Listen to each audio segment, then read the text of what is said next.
In 2015, the World Health Organization estimated that 70 million people had chronic hepatitis C.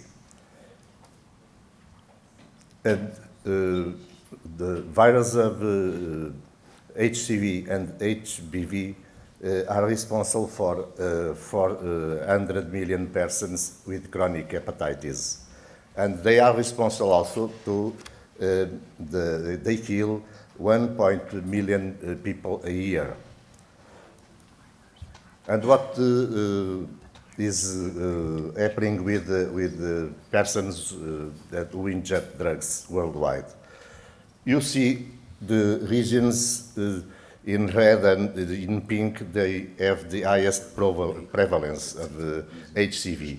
This is particularly a problem of developed countries, as you can see in the map. For example, in the United States, it is estimated that 3.5 million people is living with HCV, and 60% of these people are current or former intravenous drug users. And 80% of new infections occur among this group. The burden of these diseases, B and C, and the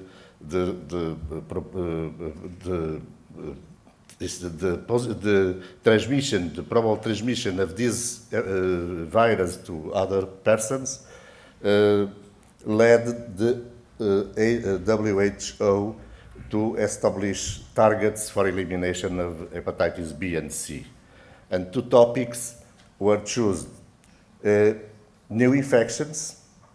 The WHO proposes a reduction of new infections by 2020 of 30% reduction and 90% reduction in 2030. And this means that we must reduce the 6 to 10 million infections in 2015 to 900,000 infections by 2030. And the other topic is the reduction of deaths. The target is a 10% reduction by 2020 and a 65% reduction in 2030. And this means that we must reduce the 1.4 million deaths into 2015 to under 500,000 deaths by 2030. For this, we must take measures to cover the gap between what you see on the right at baseline 2015 and the numbers in red on the left. We need to achieve these numbers in red by 2030. And you see that the gap is enormous with the exception of HCV vaccination. We must improve the coverage of the first dose vaccination of newborns. We must improve safe injection. We must have politics for harm reduction and, for example, programs for needle exchange and syringe, and programs on opioids and so on. And as you see, the gap between what you have in treatment and what we want to have in treatment by 2030 is an enormous gap. The World Health Organization proposes that by 2020 we have 8 million people treated, 5 million with HBV and 3 million with HCV. In summary, I think that the strategies for HCV elimination are linked to these topics. Increase awareness of the disease, to fight the barriers and the stigma that these patients suffer. But talking about this, let me tell that the barriers are related with the patient, with the providers, and with the system. The system is, in most parts of the world, is not prepared with multidisciplinary teams, programs for exchange of syringe, or opioid programs, for example, is not prepared to resolve this problem. Many times the patients have homeless problems. The patients have mental problems also. The problems don't trust many times in the services and in the people, the professionals, and they have a fear of the adverse events they had during the time of PEG interferon and ribavirin. And many physicians have myths about this group of patients. They say that they will not adhere to the treatments. They think that these patients will discontinue frequently the treatments. They say that they reinfect frequently, and so on. We must overcome these barriers to achieve the numbers you saw in the first slide, the previous slide. The other strategies are related with screening and treat this patient. It is important to diagnose the people that we don't diagnose, that don't know their diagnosis, and to link these patients to the services, treat them, and cure them.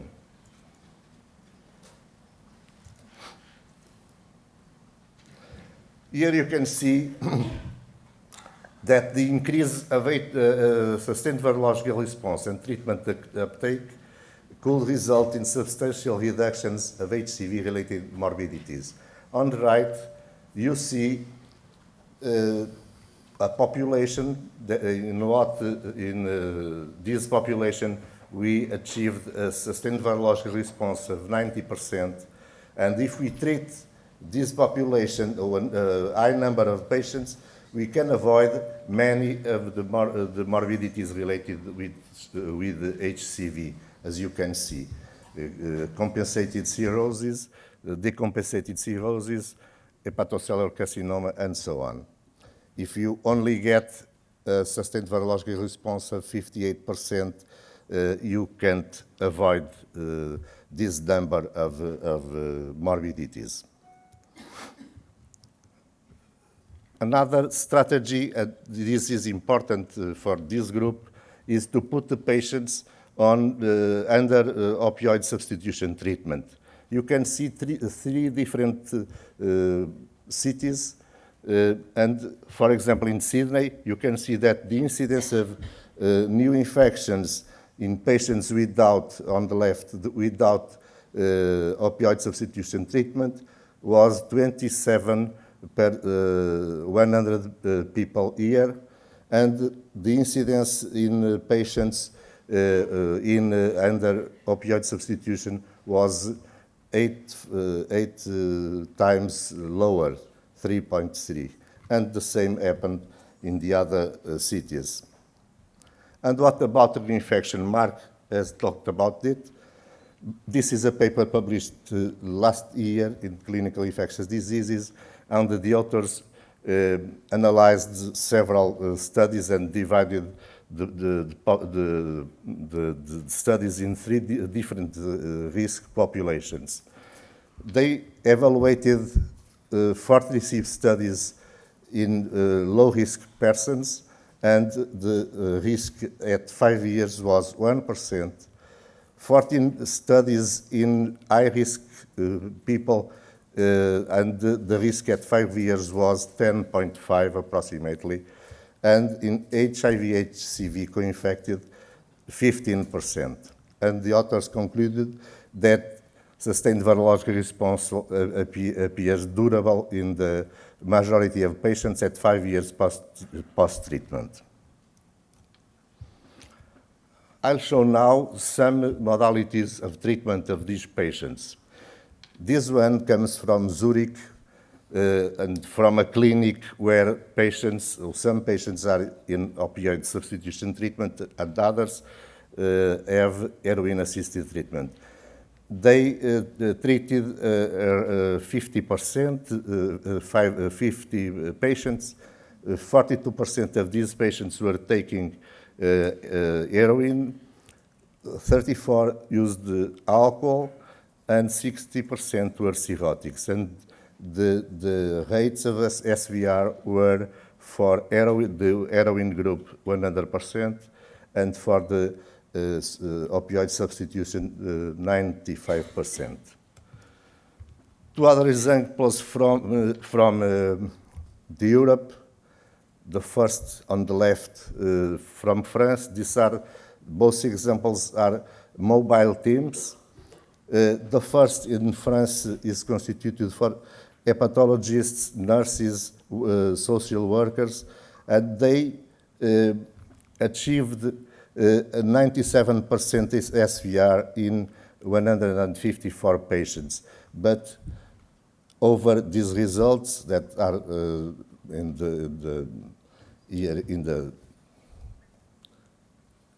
the year, over this you see that sorry.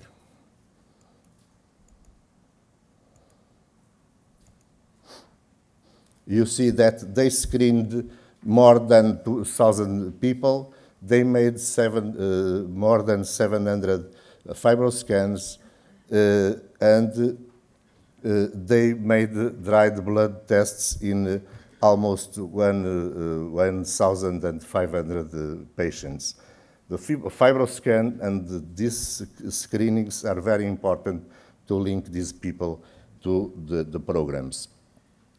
The other group included almost 400 people in its project, and they tested, so 70% of these patients were ancient drug users. I'm sorry, but I can't see from this. 28 of the patients were in active drug use, and 98% of these patients share the equipments to the injection. And 96% of these patients were screened. 70% of these patients were positive by PCR for HCV, and 98% agreed to be treated. Another interesting example is the surveillance and treatment of prisoners. The results of this study, we are waiting for the results. The patients are being treated with sofosbuvir velpatasvir. Here you see a summary of the 3 ION studies. The majority of patients were treated with ledipasvir, sofosbuvir, plus or minus ribavirin, and the other group was under opioid substitution. The patients were treated for 8, 12, or 24 weeks.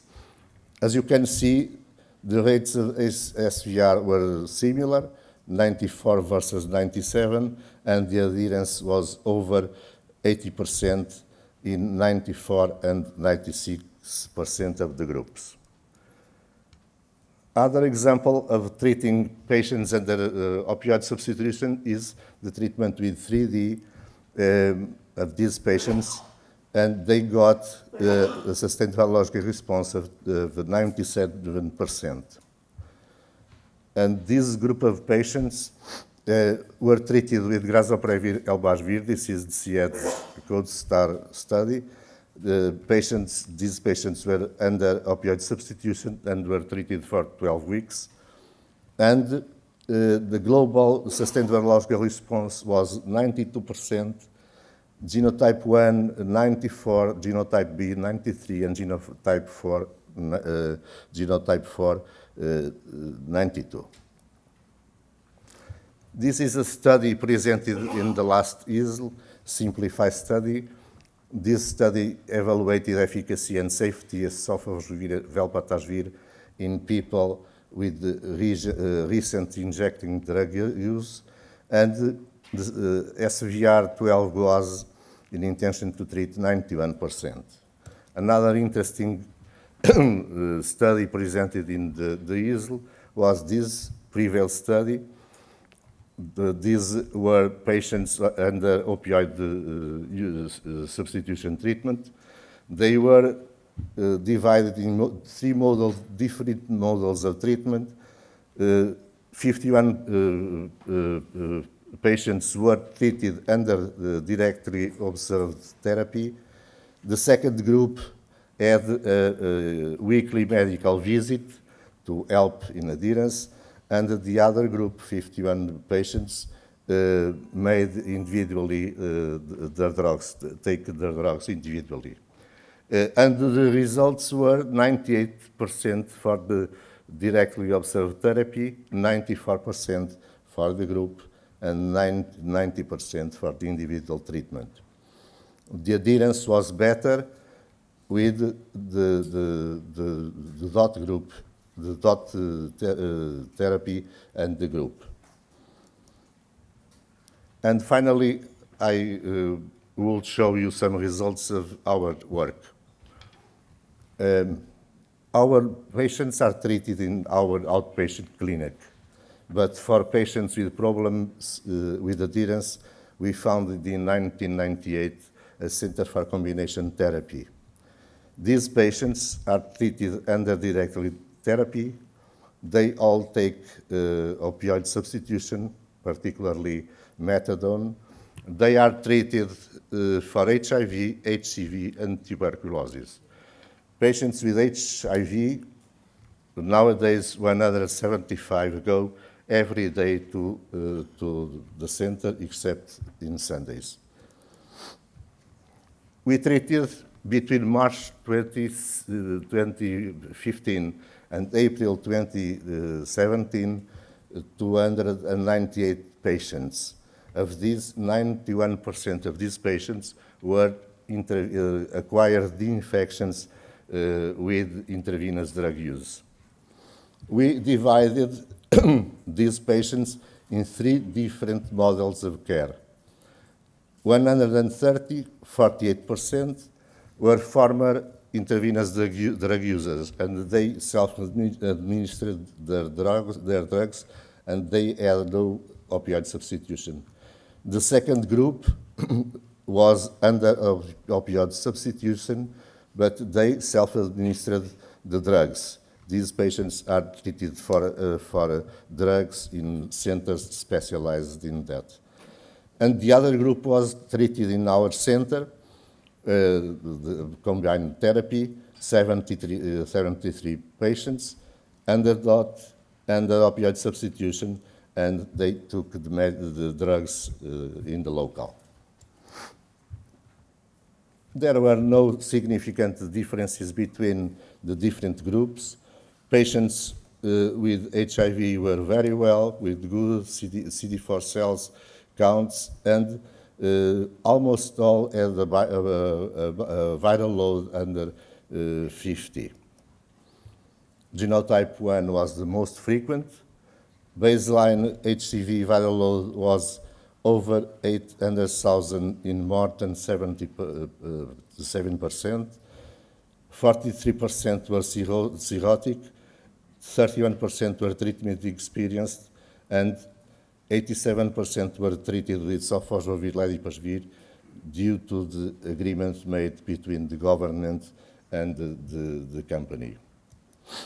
And the results were these. Patients treated in our combination center had a response of 98%, 98.6%. They were, as I told you, under opioid substitution and directly observed therapy. Patients only with opioid substitution, 93%, and patients, the former intravenous drug users with no host, 95.4%. Globally, 95.6 was the SVR12. This is the failures. We had one relapse in the patients under opioid substitution and directly observed therapy.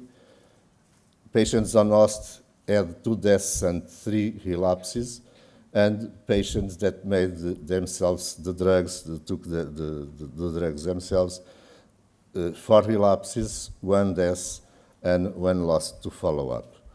We analyzed the failures, and only albumin under 3.5 was predictive of bad response. And finally, I'll show what happened with the patients treated directly, because in these patients we have the registrations of the use of drugs, and you see that 62% of the patients used only opioid substitution treatment, no drugs, no other drugs, and 38% of this the group was, as I told, under opioid substitution, but they used drugs like cocaine and heroin, cocaine and methamphetamines. And the results were 100% in patients that no use of drugs, and 96.5% in patients with opioid substitution that use some drugs. But the numbers don't justify this difference, because this is one relapse only. The difference, sorry, the difference between the 2 groups, and the adherence was also very good. And so I think I can conclude that treatment of PIWID is a priority because of the high risk of transmission, 10 million people infected. It is mandatory to overcome the barriers to effective management of HCV in this group. To reduce the prevalence of HCV infection and to achieve the targets of the WHO, it is necessary to increase the awareness of disease, to improve strategies of prevention, and to screen and treat. And we have effective and safe regimens to cure HCV infection. In this group of patients, it is possible to attain a SVR12 of over 90%. This is the group of people, physicians on the left, with the psychiatrists and psychologists, the nurses, the social workers, nutritionists, and pharmacists. This is a message from one of our patients. Messages like this give us the strength to continue to treat them with love. Thank you.